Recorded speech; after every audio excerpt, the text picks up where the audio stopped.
Welcome to Roll Call, a 126th Air Refueling Wing podcast of the Illinois Air National Guard at Scott Air Force Base. I'm your host, Technical Sergeant Brian Ellison. The Roll Call podcast focused on people, mission, and community. Thanks for listening. Coming up, we're going to be talking to Second Lieutenant Tameka Garza from SCMS. Hopefully, she'll tell us a little bit about what the mysterious SCMS does. We'll talk about Women's History Month, her mentors, and going from Tech Sergeant to Second Lieutenant. Also, General Van Ovost, the Air Mobility Command Commander on the other side of Scott Air Force Base, may just be moving offices. If you're having thoughts of suicide or know someone in crisis, call the military crisis line, 1-800-273-TALK. That's 1-800-273-8255. Press 1 for military. There is a chat line also. You can chat through their website, suicidepreventionlifeline.org. That's suicidepreventionlifeline.org. Another way to help is the crisis text line. You can text HELP, H-E-L-P, to 838-255. The crisis text line, again, text HELP to H-E-L-P, text H-E-L-P to 838-255. Air Force Youth Programs is having Teen Aviation Camp in partnership with Air Force Aero Clubs virtually this year. The virtual camp is 14 through 25 June, and it offers an introduction to the field of aviation and opportunities for careers and leadership roles within the Air Force. The camp is a combination of web-based presentations and discussion groups along with self-paced course materials that provide the knowledge to complete, get this, your private pilot exam and begin their journey toward earning a private pilot license. Kids have to have completed their freshman year in high school, be a dependent of an Air Force active duty, Air Force National Guard, DOD civilian employees, and they cannot have previously attended the virtual or in-person teen aviation camp. I'll put a link in the description to the information. Coming up here on Roll Call, we're talking to Second Lieutenant Tameka Garza from Supply Chain Management. Hi, my name's Senior Airman Gregory Goder. I'm part of the 126 Comptroller flight, and I'm a financial manager here. My day-to-day job would be, I'm an accounting technician basically, so I'm in charge of all the squadron's purchases. I make sure they hit the books correctly. What I like most about being in the 126 is I'm an AGR out here, so I work out here full-time. With that, I get a bunch of opportunities. Traveling is probably my favorite opportunity. I've been to a bunch of cool places like Washington State, which was the first time I've ever been there. I also play on the base softball team, so I get to travel with them quite a bit as well. I joined the Air National Guard because after college, I had a couple jobs I didn't really like, and I wanted to have an impactful career and make a difference on my community. I chose the 126 because I could pretty much stay around all my friends and family and still be part of the Air National Guard. I joined the Comptroller flight because my bachelor's in business management, and it kind of just fell hand in hand with working with finances. But one huge benefit I've been taking advantage of is my full-time employment as an AGR. As an AGR, I get active duty pay, benefits, and everything that goes along with being active duty, but I get to stay home.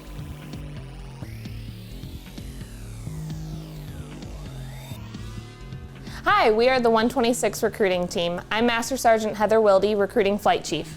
I'm Technical Sergeant Richard Olson, production recruiter.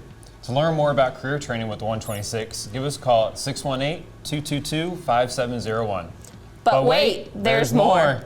Give us a call in the next 5 minutes and you could qualify for 4 years of free college tuition.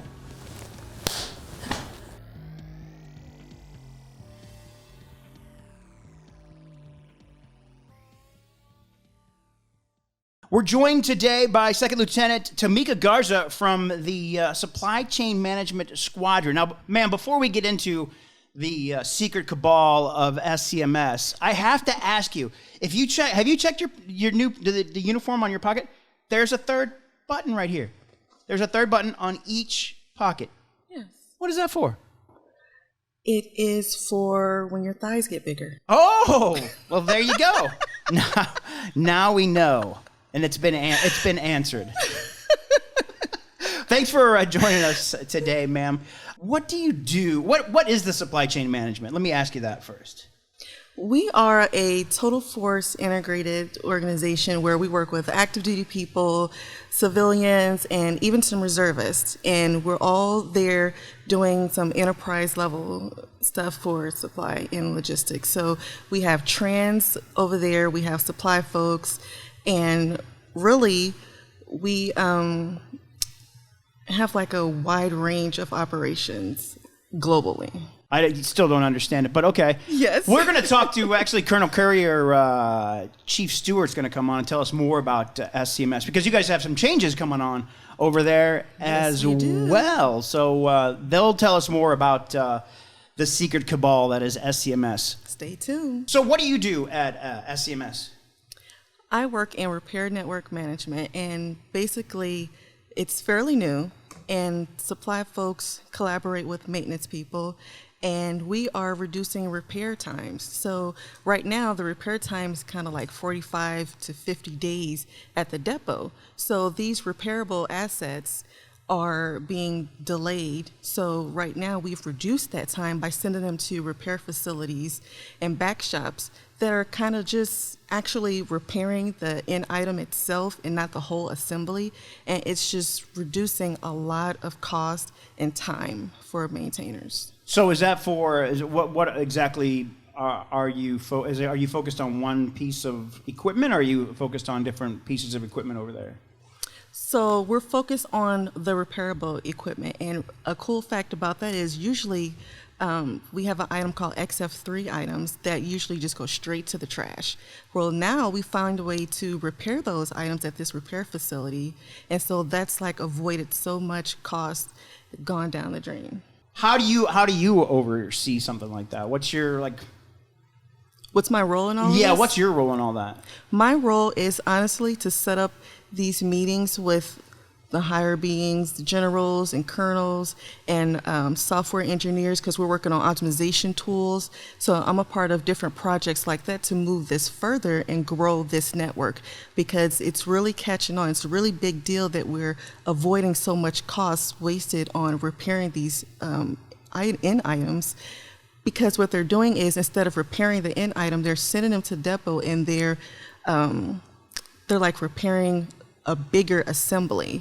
Okay. And it's costing more money to fix that bigger assembly instead of what's really broken, the little piece that's really broken. Is this like a process that you perfected, or is this just a process that you picked up somewhere? No, honestly, it just takes a little bit of supply knowledge. It takes some quick learning and just networking capability, because this is a relationship that you're building between supply and maintenance. And like I said, software engineers and different distinguished visitors and things like that, because a lot of people are coming, a lot of generals and colonels are coming down, and they're wanting to be a part of this big initiative. Repair network management is going to be huge. And I know I'm not describing it that well. I've only been in it for like about 2 months. That's all right. So I may not be explaining it very well, but it is a huge push right now at headquarters level. Like, this is big. Are you doing this for? Is this something that you're kind of overseeing for the whole world, at least? Because you guys deal with a lot of stuff that goes around the world. I mean, yes, we do it for the entire Air Force. Yeah, because you're not just focused on what's going on here at Scott Air Force Base or the 126th. No, sir. We're doing this for every Air Force base, even the Air National Guard are a part of this. We're doing guard bases. They're repairing a lot of these assets as well. Wow. How did so you were enlisted, I'm assuming, before. Yes. How did you become? What made you become an officer? Honestly, I wanted the challenge. I felt like I could do more, and so I wanted that challenge of doing more, kind of like leaders leading other leaders. I wanted to be that light, right? I wanted to inspire people and kind of be that example. I wanted to lead by example and just be a part of something greater, like make real change, not just kind of talk about it and be an executioner of the job. And I want to say in 1 quarter, it could be like $59 million of cost avoided. Wow. So you were before you became officer? You were enlisted. What rank were you at there? I was a tech sergeant, Okay. and still in the supply field. I was a supply troop. Okay. Was there somebody that pushed you into becoming an officer? Was it something that you just took upon yourself, or was there some mentor that said, "Hey, we think you'd be a great officer"? Honestly, so I was active duty first. Oh, okay. And when I was on active duty, I can only remember one mentor, one woman who really inspired me. And she was a master sergeant. I came in as an A1C, and she was a master sergeant. And man, I just always admired her. She took me under her wing, which usually senior NCOs don't do back then with the young airmen coming in. But she saw something in me, and she just would always pull me to the side, and she would always tell me, stop going around asking people for the answer. Get in the book. She always had this big supply manual on her desk. And she would always tell me, get in the book, learn the process for yourself, and not just the quick answer. And I just love the way she carried herself, because, you know, sometimes as women, we kind of get lost in this uniform. So I liked how she still looked feminine. She was still presentable, always in regs, just very professional. I love the way she carried herself and knew her craft and excelled in her craft. She made chief. Wow. Eventually. So yeah, no one really pushed me to the officership, but I know I always had her as a mentor. And I mean, I was in ROTC in high school. I just always wanted to serve. So I just always looked for that next challenge. What was her name? Linda Washington. Well, she retired Chief Linda Washington. So what's the transition like? How long have you been second lieutenant now? Ooh, since December, so about 3 months. What's that transition been like for you? It's been difficult, because it's like, oh my gosh, what do I do now? Because I love jumping in and doing the work. I'm an executioner. So I'm like, okay, I want to get in, I want to knock it out, and okay, we're done. I want to perfect this, and we're done. But I'm learning how to step back and pull people together, pull teams together, see a bigger picture, look at it from a different scope. So it's interesting. It keeps me on my toes. So I love the challenge, and it's different every day. See, when you're enlisted, you know, hey, I'm coming to work, I'm doing my work, and then that's it. But when you're an officer, it changes every day. Has your goals changed since now that you become an officer? How do you see your career now? Has it changed your idea of your career becoming an officer? Yes, it has, because when I was enlisted, my goal was, you know what? I want to be an officer. I didn't know what kind of officer I wanted to be, but I knew that I wanted to be an officer and be an example for others, be a mentor. And then now I'm like, okay, well, I do need to know what kind of officer I want to be. I want to be my squadron commander. So that's great. That's my new goal. What do you look for? I mean, I don't know if we actively seek out mentors. I don't know if that's how, I mean, it just seems like we kind of, I don't know, for me, it just seems like I just kind of fall in with a mentor. Just somehow it just, is there something that you look for in a mentor that you go, hey, you know, this is my mentor?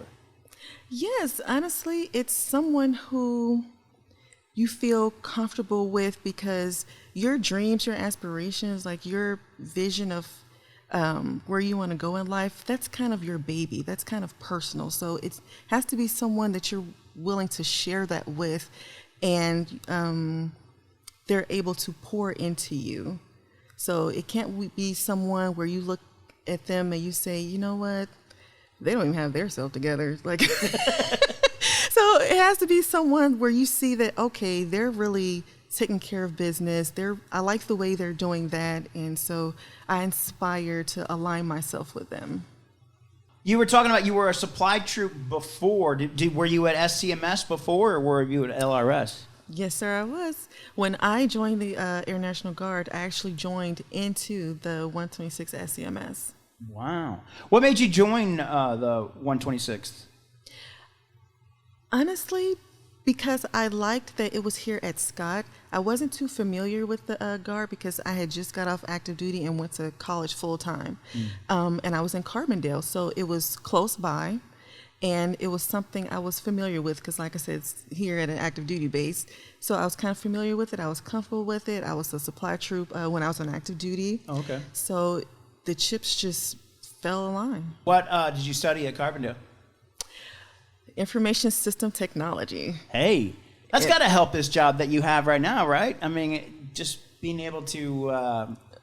Listen, technology, if you're not really using it and keeping up with it, it will pass you by. Yeah, I'm sure. Where'd you join? Where are you from? Originally, I'm from Memphis, Tennessee. Oh, okay.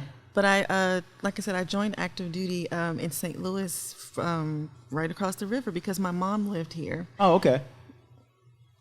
So when did you join the Air Force? Now you're trying to get close to my age. Man.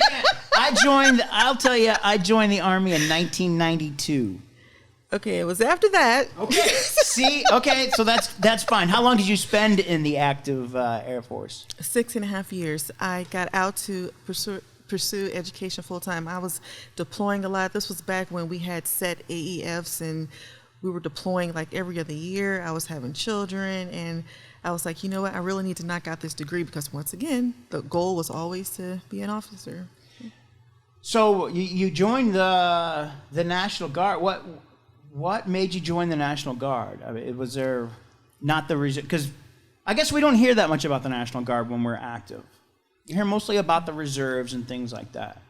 So, and that's true, because like I said, I didn't know much about the Air National Guard, except for when I deployed, I would always see them kind of rotate kind of quicker than us. So I didn't know, but when I tried to apply for the active duty officer boards, it was really difficult. And then they were kind of kicking out a lot of the officers. So it was just timing. Right. Like I said, the chips just kind of fell a line, and I learned more about it, and just specifically this unit here. So this was all I knew, and I said, hey, they have something going on here I want to be a part of. What was it about this, the 126 that drew you here? Like I said, that they had planes, it was close by, and honestly, this base was the first base that I visited ever. When I was joining the military, this was a visit in the delay entry program. Yeah.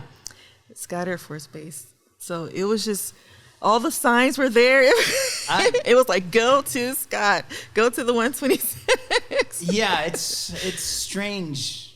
I mean, I don't even know. I'm from St. Louis, but we moved back, and I needed to join a Guard unit, and for some reason, I don't know why, I just assumed there was a Guard unit here at Scott, and thankfully, there was a Guard unit here at Scott, because I did not want to have to go to Whiteman Air Base for drill every month. And so you're from Memphis. You joined. You were in the Air Force for 6.5 years. Yes.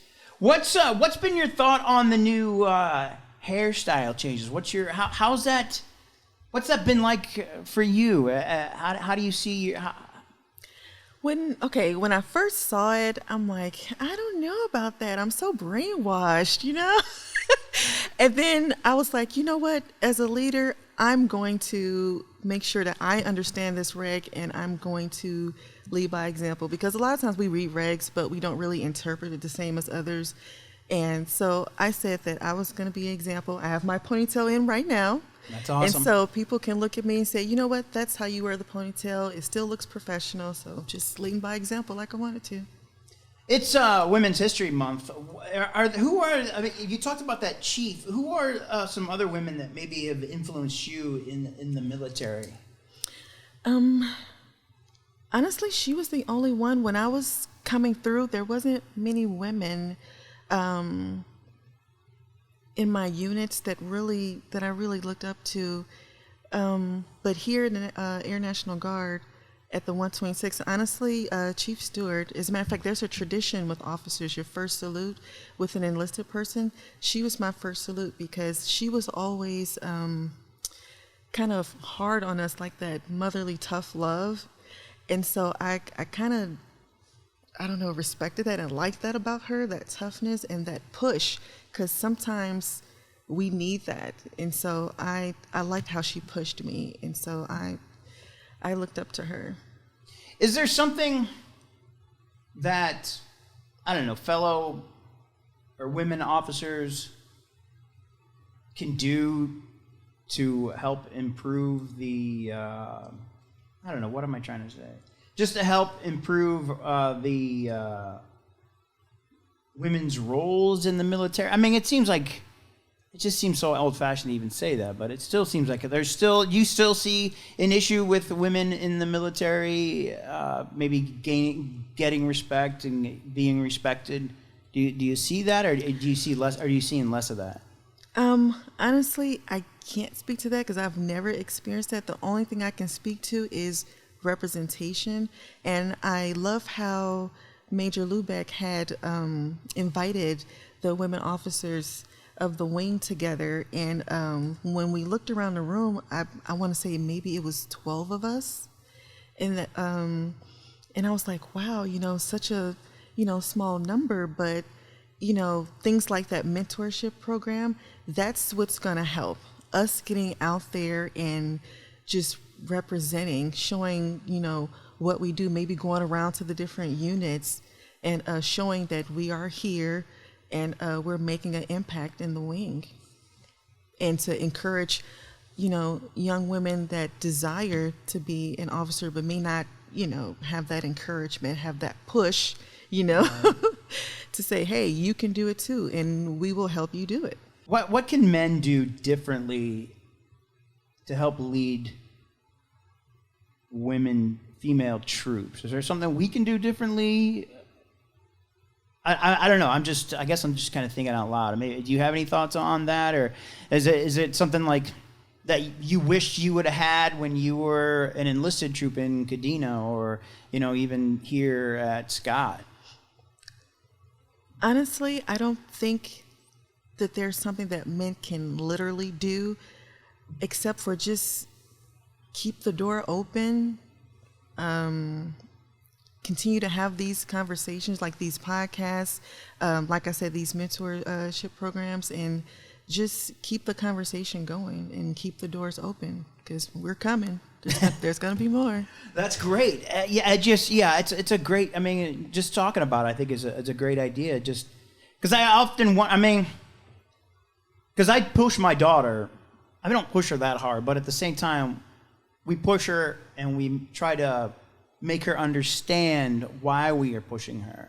Mm-hmm. It's like, hey, I mean, she's a straight A student. I don't have anything to worry about it, but just like, hey, I don't know. I just am trying to always be that reinforcer. Like, this is why we push you, and this is why we want you to be better, because back in the day, women nobody thought that women could do this, and it's just like, yeah, it's good to, like you said, she has good grades, but it's all about your confidence and believing that not only you can do it, but you can achieve even greater. Right. And maybe that's a good point. How do we build their confidence? Maybe that's what I'm looking at, because I hate to say that, but they lack that confidence, and I think that's. But how do we build their confidence? How do we say, hey, you can do this? Continue the conversations. Continue the exposure. Just like all these, I think they call it STEAM now. I don't really know why we call it STEAM with the art in there, but but honestly, just the exposure, the putting them in those different roles, like you said, being hard on them and pushing them, not hard as in, you have to do this because you have to, be the difference, but because, hey, you can do it. You can do whatever it is that you want to do. You may not see it, so that's why we have to expose them to these different things, different programs. Bring her up here with us, with the other women officers. she may want to be a female pilot. Yeah. A lot of times we just don't see it. So just exposure and conversation. Yeah, I think I think you're right. Yeah, exposure and conversation. You and I are fully vaccinated. That's right. That is a weight off. Is that a weight off your shoulder? Yes, it is in a way. My son actually has asthma, so I'm still kind of still kind of cautious, and I'm waiting for them to, roll it out for children. But it is kind of a weight off of my shoulder, and it's like we're saving the world, right? Yeah, we're doing it. And boy, we both got the Moderna. How was that second vaccine? I was, once again, trying to be, a good airman. I went running so I can stay physically fit. And when I ran on the same day that we got our second shot, and oh my goodness, I was laid out on the couch, not moving. And I'm like, what did I do? Yes, that day we got it on Monday. It was a day off from my training program. So I was like, okay, I'm cool. And then so I got up Tuesday morning. I got up with the worst chills I've ever had that I can ever remember. Exhausted. I was like, I ain't working out. There's no way. My heart rate was way up there. I was like, what is going on? Yeah, my body didn't know what to do. It's like, are we sick or are we healthy? Like, what is going on? Why are you exercising? Yeah. Cut it out. Stop. But by Wednesday afternoon, I finally started to feel better. Yes. But as I kept telling myself, so much better than COVID. Yes, absolutely. Thankfully. Yeah, we are so lucky. I can say it. I never had to have a cotton swab put up my nose. I survived that. I did COVID duty, and we had to get tested. That's the word. Is it? Oh, goodness. I was like, oh. My wife's son and daughter, we went swimming all day last summer, and they thought they had COVID. So they had to go get their nose swabbed, and I was just like, gosh. For whatever reason, I did not. Because we were jumping into the pool, and what I read about was basically what happens is you jump into the pool so much from the water gets pushed up into your head, and so they thought they had COVID, but it was just like some kind of like a pool cold or something like that, something weird. Oh my gosh! Yeah. But thankfully, thank God. All I watched them get the thing put up there. It's not pleasant. I made it. My one claim to fame from COVID. I did not have to get it to get the cotton swab up my nose.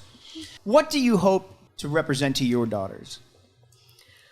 Oh my gosh, perseverance and strength and confidence. Oh my goodness, mainly strength, because just like now, so I had to obviously go away for OTS, and so I had to deal with being away from my children and then come back and be fully immersed in the remote learning and then learning my job and still having to do training. And then I'm in a master's program. Oh my goodness. And then of course I still have to have time for my husband and then housework and things of that nature. So I want to instill in her strength. Do not get deterred by, being that family woman and not still pursuing your career dreams. What was OTS like? It was similar to basic, but it was a lot different in the sense of they want you to figure it out. It's not, hey, do what I tell you to do the way I tell you to do it. It's you figure it out and you're always wrong. So good luck with that. Well, there you go. That really instills some confidence in you.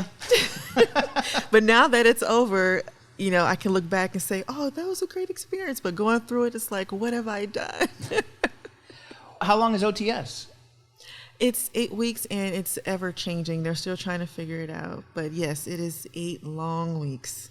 8 long weeks. You got 6 kids. You got to deal with virtual learning in the middle of a pandemic. Yes. And you're in a master's program. What's your master's? Public policy. That's my master's. Really? I have a master's in public policy. Oh my goodness! Look at there. We have something in common. Yes. Who are you going through? SIUE. Oh man, I got mine through New England College, and I have a degree in political science and a master's in public policy. Where has that gotten me? You're looking at it. But this is good, though. I'm really excited to do this. I love public policy. I love it to death. My master's thesis was on Get Out the Vote, which is all part of Because what I in our program for our master's program, what we did was we went through like we studied how policies were put into place, and then we started breaking down each area of public policy, economy, internet, all this stuff. But it was I could talk about it all day. Let's do a podcast on that. Talk about some public policy. I'm the nerd on that scopes Facebook to correct people. Go, actually, that's not how it works. That's awesome. Yeah, somebody wanted to put up a meme about sending. What did it say? Do other countries send America taxes? And I said, well, actually, they do. It's called buying treasury bills. But anyways, I'll not bore everybody with talk of public policy. How long have you been into the program? About a year. So how long is that program? It's a 2-year program, but I'm taking my time with it because I do have so much going on. Oh yeah. So I'm taking like one class here, one class there. Oh, I don't blame you. Yeah, it's a lot. It's a lot of reading. Yes. A lot of reading. Holy cow. Yes. It was that or public administration. Now I wish I had taken public administration. But don't let me deter you in that. Because mine's combined. It's public administration and policy analysis. But I just say public policy. Oh, that's so much better. Just because people look at my on my resume and they go, oh, you have a master's in public policy? What is that? I was like, well, if you need a law passed, I can help you pass that law. If you want to talk to a congressperson, I can help you talk to him. So, yeah, it's an interesting, I love it, though. I'll talk about it all day. All right, so anything else you want to add? No, I'm just thankful that you selected me to come on today. Oh. This is exciting, my first podcast. Hey. All right, thank you very much. That is Second Lieutenant Tameka Garza from Supply Chain Management Squadron, ma'am. Thanks again for coming in. Thank you. Have a good one. With your look around the Air Force, I'm Staff Sergeant Eric Mann. President Joe Biden nominated Air Force General Jacqueline Van Ovost to lead the U.S. Transportation Command, a Defense Department combatant command. General Van Ovost currently runs the Air Force's Air Mobility Command. She's a former test pilot with over 4,000 flight hours in more than 30 aircraft, and is the highest-ranking woman in the U.S. Armed Forces. Secretary of Defense Lloyd Austin says diversity makes the nation stronger, and in the military ranks, it enhances the ability to defend the American people. 2 missions, one the defense of Ramstein Air Base, the other targeting missiles over the Baltic Sea, were part of a demonstration to see how well U.S. forces, allies, and partners integrate networks for command and control. U.S. Air Forces in Europe worked with the Department of the Air Force Chief Architect to advance the concept of Combined Joint All-Domain Command and Control, or CJAD-C2. The goal is to create a network that allows the U.S., allies, and partners to share and pass data quickly, providing commanders with the best information available. The demonstration highlighted ways to innovate with current systems and to identify where warfighters need assistance. U.S. Navy and Army Europe were part of the demo, along with forces from the United Kingdom, the Netherlands, and Poland. Physical fitness assessments for airmen and guardians will resume on July 1st, a change from the April start date. The move is to ensure health and safety during the pandemic. When testing resumes, scores will be calculated on a new 3-component scoring system, eliminating the waist measurement. Final decisions on point distribution will be announced in June. Airmen can choose to complete a mock test with the fitness assessment cell or their physical training leader and have those results count as an official test score. Work is also underway to separate scoring into 5-year age groups instead of 10-year increments.